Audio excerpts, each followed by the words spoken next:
2014 से केंद्र की सत्ता में आने के बाद भारतीय जनता पार्टी ने पीछे मुड़कर नहीं देखा। हालांकि कुछ ऐसे राज्य हैं जहां उसे झटका भी लगा, लेकिन जहां उसकी सरकार थी वहां सरकार से बेदखल अब तक नहीं हुई थी, जो बिहार में हो गया। इस बात को कहीं ना कहीं भारतीय जनता पार्टी के लिए माइनस करके देखा जा रहा है। 2024 के चुनाव से पहले नीतीश कुमार का इतना बड़ा झटका देना कहीं ना कहीं ये संदेश दे रहा है कि भारतीय जनता पार्टी 2014 से लेकर 2022 तक के बीच में कहीं ना कहीं कमज़ोर हुई है, और इस कमजोरी के पीछे खास करके बिहार का नाम जोड़ा जा रहा है। अब भारतीय जनता पार्टी के पास विकल्प एक ही है कि बिहार में कैसे वो विपक्ष की भूमिका बेहतरीन ढंग से निभा सके, और जैसे विपक्ष में रहते हुए तेजस्वी यादव ने सत्ता प्राप्त कर लिया, भारतीय जनता पार्टी भी कुछ ऐसा प्लान कर सके और नया चमत्कार कर सके। इसके लिए सड़क से लेकर सदन तक संघर्ष करने की बात कही जा रही है। वहीं आपको बता दें कि विधानमंडल के दोनों सदनों में नेता प्रतिपक्ष कौन होगा, उसको लेकर के भी छानबीन और खोज चल रही थी, जिसको लगता है कि फाइनल कर लिया गया है। जो हमारे पास जानकारी मिली है, उस जानकारी के हिसाब से आने वाले 2024 के चुनाव को ध्यान में रखते हुए भारतीय जनता पार्टी बिहार में 40 सीटों के जो आंकड़े हैं, जो तिलिस्म है, उसे अपने पक्ष में करने का हर संभव प्रयास करेगी। हालांकि चैलेंज उसे जदयू से मिला है, और अभी राष्ट्रीय जनता दल किनारे ही है कि जदयू ने 40 में से 40 सीट लेने का दावा किया है। साफ तरीके से बिहार की ये 40 सीटें भारतीय जनता पार्टी को केंद्र की सत्ता से दूर करेगी, ऐसा ललन सिंह ने कहा भी है। उधर दूसरी तरफ भारतीय जनता पार्टी 40 में से 35 सीटें जीतने का लक्ष्य निर्धारित कर रही है, और इसके लिए लगातार दिल्ली में बैठकों का दौर जारी है।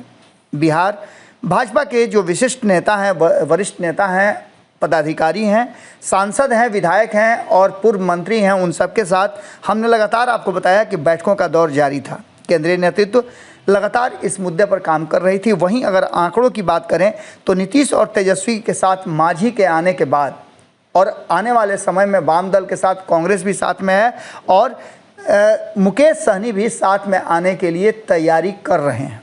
ऐसी स्थिति में भारतीय जनता पार्टी के लिए अपने वोट बैंक को साधना और बिहार में इस महागठबंधन से टक्कर देना कड़ा होगा।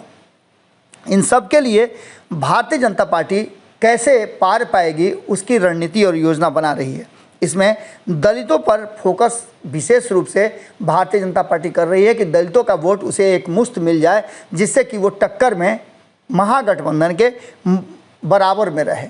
एक तरफ जहां नीतीश, तेजस्वी और मांझी के एक साथ आने के साथ साथ बाकी के जो दल भी साथ में आ गए हैं, कांग्रेस हो या फिर वाम दल हो, उसके कोर वोटर कहीं ना कहीं महागठबंधन को आने वाले 2024 के चुनाव में अगर सब कुछ ठीक ठाक रहता है तो वोट करेंगे। ऐसी स्थिति में भारतीय जनता पार्टी का ग्राफ नीचे गिरेगा, जिसको पूरा करने के लिए भारतीय जनता पार्टी रणनीति पर काम करना शुरू कर चुकी है। आपको बता दें कि इस पूरे मामले में जो विकल्प सामने नज़र आ रहा है, उस विकल्प में चिराग पासवान सबसे बड़े विकल्प के रूप में सामने आ सकते हैं। आप जानते हैं कि चिराग पासवान के पास दलित वोट बैंक है, और जबकि चिराग पासवान के साथ उनकी पार्टी अलग अलग दो फाड़ हो रही थी, तब भारतीय जनता पार्टी चुप थी। इसके कारण चिराग पासवान काफ़ी नाराज़ हैं, और उन्होंने कुछ शर्तें भी रखी है, जिसको भारत लाइव पे हमने आपको बताया भी था। तो चिराग पासवान एक बड़े विकल्प के रूप में हो सकते हैं, और चिराग पासवान के साथ उनके चाचा पशुपति कुमार पारस को भी साथ रखा जाए, जो कि लग रहा है कि उनके मंत्रिमंडल में, केंद्रीय मंत्रिमंडल में रहने के साथ वो भारतीय जनता पार्टी के साथ ही आने वाले समय में रहेंगे। इन सारी बातों को लेकर के कहा तो यहाँ तक जा रहा है, सूत्र बता रहे हैं कि चिराग पासवान को जो मंत्रिमंडल खाली हुआ है जनता दल यूनाइटेड की तरफ से, उसे देने की और दोनों को एक साथ मिलाने की भी कवायद तेज हो गई है, जिससे कि 2024 के चुनाव में पार पाया जा सके। वहीं एक और विकल्प है जो प्रशांत किशोर हैं। प्रशांत किशोर बिहार में लगातार भ्रमण कर रहे हैं और नए विकल्प की तलाश कर रहे हैं, नया विकल्प देने की तैयारी कर रहे हैं। उस विकल्प में प्रशांत किशोर भी एक बड़ा फैक्टर हो सकते हैं। ऐसी स्थिति में भारतीय जनता पार्टी उस दिशा में भी सोच रही है। वहीं आपको बता दें कि आरसीपी सिंह को भी दिल्ली तलब किया गया है, और आरसीपी सिंह के साथ भारतीय जनता पार्टी कोई बड़ा गेम प्लान बना सकती है। नीतीश कुमार के करीबियों में से एक आरसीपी सिंह बहुत सारे राज जानते हैं। इसको लेकर के कैसे नीतीश कुमार को बिहार में परास्त किया जा सके, उसकी योजना आरसीपी सिंह के साथ बनाई जा सकती है। अगर बात करें तो लगातार बैठकों का दौर जारी था और इस बैठकों में कई बार ऐसी बात सामने आई है कि भारतीय जनता पार्टी के शीर्ष नेतृत्व ने नीतीश कुमार के विरोधी और नीतीश कुमार का साथ देने वाले, नीतीश कुमार के साथ बेहतर संबंध रखने वाले सभी को एक जगह बैठा करके और एक लंबी वार्ता किया है, जिसमें संजय जायसवाल से लेकर के सुशील मोदी से लेकर अश्विनी चौबे, रविशंकर प्रसाद, नित्यानंद राय, गिरिराज सिंह सहित नंदकिशोर यादव, शाहनवाज हुसैन, मंगल पांडे के साथ साथ नवल किशोर यादव, जनक राम के साथ सम्राट चौधरी और तारकिशोर प्रसाद को भी शामिल किया गया था। इन सारी बातों को लेकर के आपको बता दें कि कहीं ना कहीं भारतीय जनता पार्टी उस योजना पर काम कर रही है जिस योजना में आने वाले 2024 के चुनाव से पहले नीतीश कुमार को चेकमेट किया जा सके। इसके लिए जो रणनीति बना रही है वो रणनीति पूरी तरह से कहा जा रहा है कि ठोक बजा रही है। वहीं आपको बता दें कि जब विधानसभा और विधान परिषद में का सत्र बैठेगा और भारतीय जनता पार्टी एक लंबे समय के बाद, कहा यह जा रहा है कि भारतीय जनता पार्टी 3 दशक के बाद ऐसी स्थिति आई है जिसमें एकल विपक्ष होगी, क्योंकि सारी पार्टियां सत्ता में बैठी हुई हैं और कहीं ना कहीं सत्ता में बैठी महागठबंधन को समर्थन कर रही हैं।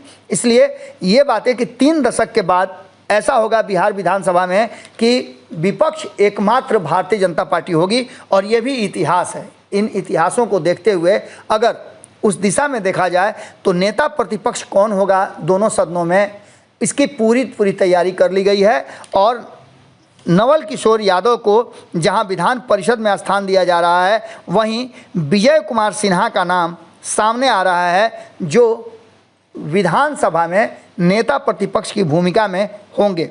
दूसरी तरफ सम्राट चौधरी का भी नाम आ रहा है जो लवकुश समीकरण के अंग हैं और नीतीश कुमार को कई टक्कर देंगे। इन दो नामों में से एक नाम फाइनल होगा। और दूसरा सबसे महत्वपूर्ण है कि बिहार में जो प्रदेश अध्यक्ष हैं उसका भी टेन्योर पूरा होने जा रहा है और प्रदेश अध्यक्ष के साथ पूरी की पूरी टीम बदलने की कवायद में भारतीय जनता पार्टी ने लिस्ट तैयार कर लिया है। किसी भी समय वो लिस्ट आपके सामने आ सकता है। भारतीय जनता पार्टी पूरे तेवर के साथ नीतीश कुमार और तेजस्वी यादव की सरकार को घेरने का और केंद्रीय योजनाओं को लेकर के जो कुछ भी बिहार में घटित हुआ है, किस तरह से नीतीश कुमार ने बिहार को पीछे धकेला है और जिसके कारण लगातार बिहार जो है पिछड़े हुए राज्य में सबसे निचले पैदान पर है, इन सारी बातों को लेकर भारतीय जनता पार्टी अब मैदान में उतरेगी और नीतीश कुमार को एक्सपोज करेगी। क्या होगा ये तो वक्त बताएगा, लेकिन इस लिस्ट में किसका किसका नाम फाइनल हुआ है ये आपको कल पता चल जाएगा। ओजे एगो घंटी बा, ओकरा बटन दबा देला से कुल सटीक और मारक खबर रुआ मुफ्त में मिल जाई। अगर रुआ पत्रकारिता के हमनी के नया प्रयोग में सहयोग कर चाहतानी तो ज्वाइन बटन दबा दी। पेटीएम नंबर नोट कर ली 9386816700। धन्यवाद।